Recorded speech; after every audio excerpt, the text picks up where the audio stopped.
Well, hello there. Thank you for coming to Grammy Story Time today. Hi, Bowen. Hi, Bashi. Hello, Titi. Hi, Sylvie. Oh, Theo, we're so glad to see you. And Kenzie, hello. Thank you for being here today. Oh, well, hello there. Billy the Book Bear says hello. Yes. Oh, what? You did? He says he brought you a very special book. Oh, and it's in his backpack. Hold on. Let me see if I can get this here. Oh, these books are in here so tight. Aha!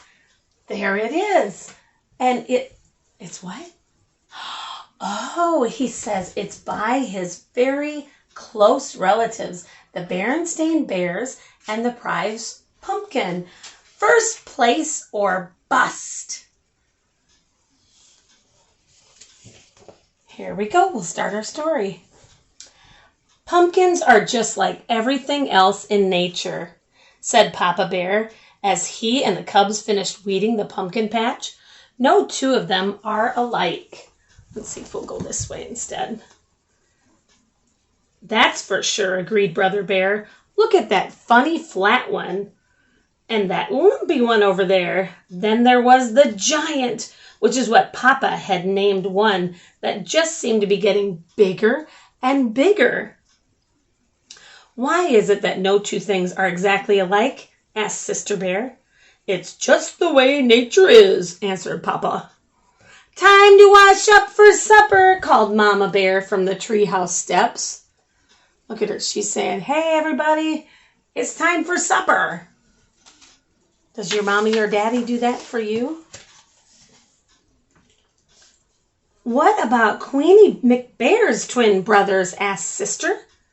They certainly look a lot alike, said Papa. But I've noticed that Mrs. McBear can tell them apart quite easily. In you go, said Mama, shooing her family into the house. See, they're coming in for the bed for nighttime. But Sister didn't go right in. She stood on the stoop for a moment and looked over bear country. What do you think she was looking at? She's looking at, there's pumpkins there, and then the barn. Guess we'll find out.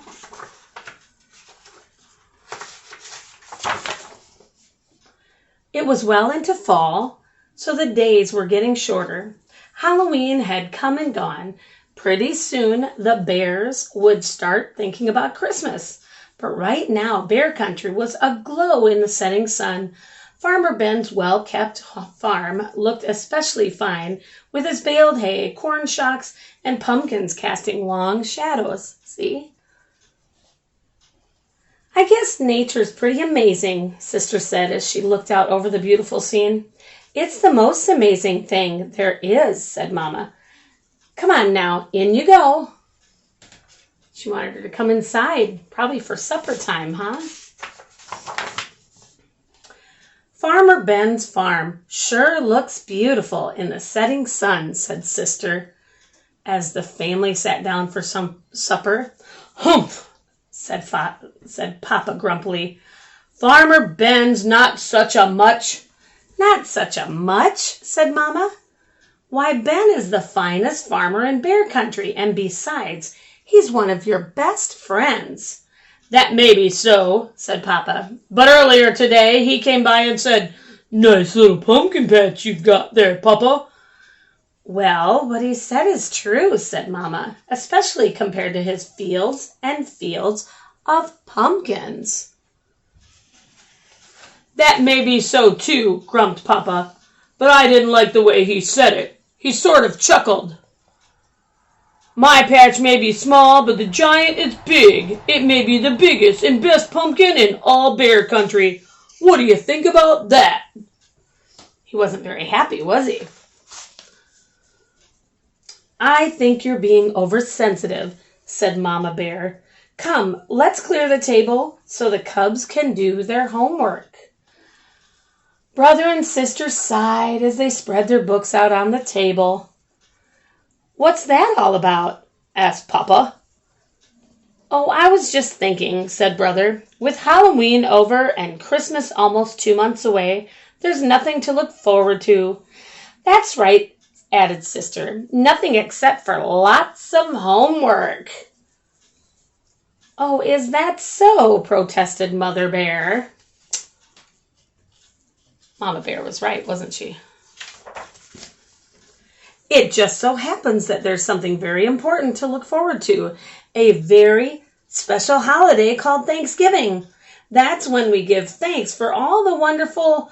Your mama's absolutely right, interrupted Papa Bear. He pointed to a notice in the evening paper. It said, "Don't forget this year's Thanksgiving festival. Entry blanks for the big pumpkin contest available at the City Hall. Thanksgiving is a very important holiday, especially this year, because we're going to enter the giant in the pumpkin contest and beat the pants off of Farmer Ben." "But Papa, he's a professional," said Brother. "He's won the contest 10 years in a row." "All the more reason to teach him a lesson. Come on, let's get out there and check on the next heavyweight pumpkin champion of Bear Country," he said.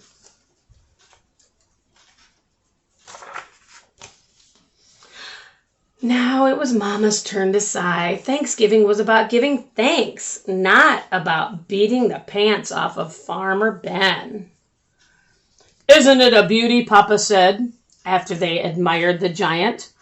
Across the road they could see a field of Ben's pumpkins.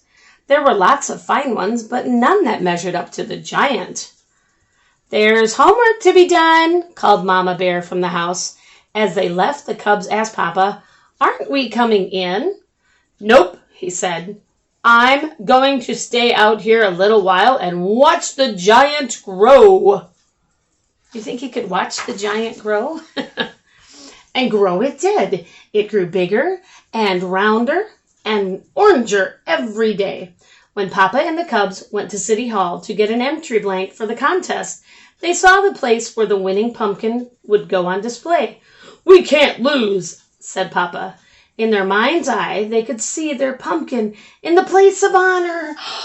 See, there's this magical or cool spot where they were going to put it. Mama tried to remind them what Thanksgiving was really about. But every time she did, Papa would interrupt. "You'll have to excuse me, my dear," he'd say. "It's time to water the giant." He not only watered it on a regular schedule and gave it special plant food, he also covered it with a blanket at night and tucked it in against the cold. That's kind of silly, isn't it? Putting a blanket over a pumpkin. One afternoon, the cubs got off the school bus with something important to tell Papa, but they were stopped in their tracks by what they saw. He was talking to the giant. Mama explained that Papa had bought a book from the swindler Raffish Ralph about how to encourage your plants to grow by talking to them. "Well," said Brother, "I don't suppose they can do any harm." "It sure could harm his reputation," said Sister. "If anybody saw him talking to a pumpkin, they'd think he was a little off, wouldn't they?"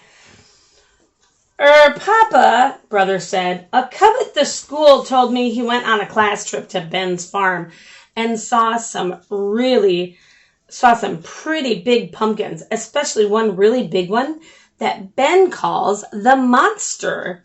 We've got to get a look at it," said Papa. That evening, Papa and the cubs climbed through the fence into Farmer Ben's field. They saw some good-sized pumpkins, but none to match the giant. "Maybe it's behind the barn," whispered Papa. Suddenly, a light shone on them, and they heard Ben shout, "Prowlers in the pumpkin field! Get me my pitchfork!" That sounds scary, doesn't it? They got out of there so fast, Papa tore his overalls climbing over the fence. "What have you been up to?" asked Mama Bear when they got home. "Nothing much," said Papa. "Just strolling in the moonlight." He didn't really tell the whole story, did he?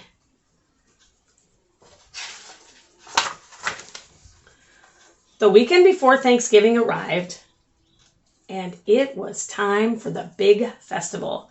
The Bear family got there just in time. The pumpkin judging was about to begin. There were many fine pumpkins in the contest, but Papa was sure that none could measure up to the giant until he saw the monster. Where is it? Right there. That's the monster. It was at least as big and round and orange as his pumpkin, and maybe, just maybe, a little bigger, a little rounder, and even a little oranger. See all the pumpkins? That's a lot of pumpkins. The bears waited nervously while the judges studied, measured, and weighed, and then studied, measured, and weighed some more. Finally, they made their announcement. The first prize winner and still champion. Of course, that meant Farmer Ben had won. It was close. It turned out that Ben's monster was just a little bigger, rounder, and oranger than Papa's giant. But that wasn't the worst of it. The giant didn't even come in second. A beautiful pumpkin grown by Ms. McGriz won second prize. The giant came in third. Papa and the cubs were crushed and very quiet as they pushed their third prize winner home. I bet they were sad, huh? It wasn't until they reached the crest of a hill that overlooked bear country that Mama decided to have her say. I know you're disappointed, but third prize is nothing to be ashamed of. Besides, Thanksgiving isn't about contests and prizes. It's about giving thanks, and it seems to me that we have a lot to be thankful for. Perhaps it was Mama's lecture, or maybe it was how beautiful bear country looked in the sunset rosy glow. But whatever the reason, Papa and the cubs began to understand what Mama was talking about.